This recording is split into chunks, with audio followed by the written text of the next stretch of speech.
Ilja, thanks so much for your time. I guess the why is pretty obvious, right? The climate has changed and stronger action needs to be taken to ensure that the climate is not destroyed in future. But just take us through practically the steps that Tharisa will be taking or embarking on to achieve carbon neutrality.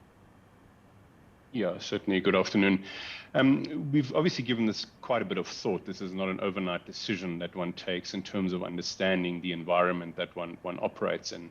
And as we've said in our release, we need to balance between growing the business and being responsible for the employees and their dependents, which is in our case close to 100,000 people if you include supply industries. So between balancing it between the growth that we strive for as a business and being aware of the environment that we operate in and reducing the output, particularly in terms of CO2 emissions. So the thinking is twofold. One is, how do we reduce the actual usage of CO2 producing energy inputs into our business? And those are two factors on our side. One is using power. Now, in our case, we are fortunate that our power usage is very limited. When one looks at it from an Eskom perspective, we use maybe 25 megawatts, which is about the 10th of what a traditional South African deep level mine utilizes. So converting that to renewable energy with the new guidelines that the government has issued of up to 100 megawatts is a process that we think we can implement within the next 24 months quite comfortably and move to utilizing renewable energy.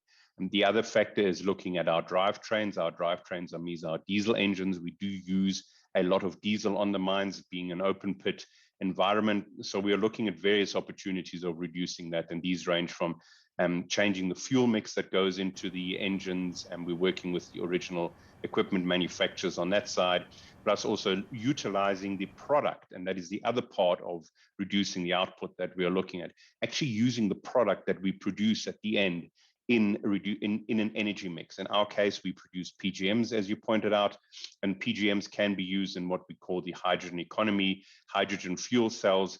And as somebody recently said, is the technology certainly is there. It's the adoption of the technology that needs to be accelerated. And I think as soon as one starts looking for the opportunities in utilizing PGMs in the hydrogen economy, a lot more opportunities come through. So those are the main drivers that we are looking at. On a second scale, we've always talked about what we call a circular economy. Now, I know it's a concept that is used very widely, but in our case, we do produce products that are used in the decarbonization of the world. Chrome is used to produce stainless steel. Stainless steel is a very durable product.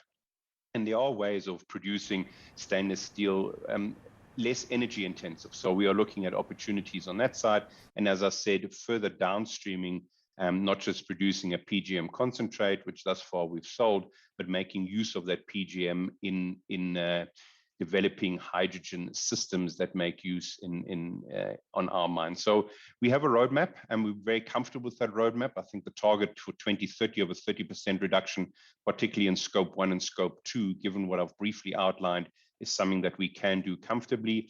And to become net carbon neutral by 2050, I think the world needs to become net carbon neutral, if that's the way I can put it, by 2050. Otherwise, we'll be sitting in a very, very different world. And it's obviously the mining companies are a big driver of this and play a big part in the global economy. But I think it's every industry that needs to look at itself and say, can we reduce output less by 2050? Right. Just briefly, how much is implementing the sustainability framework going to cost you?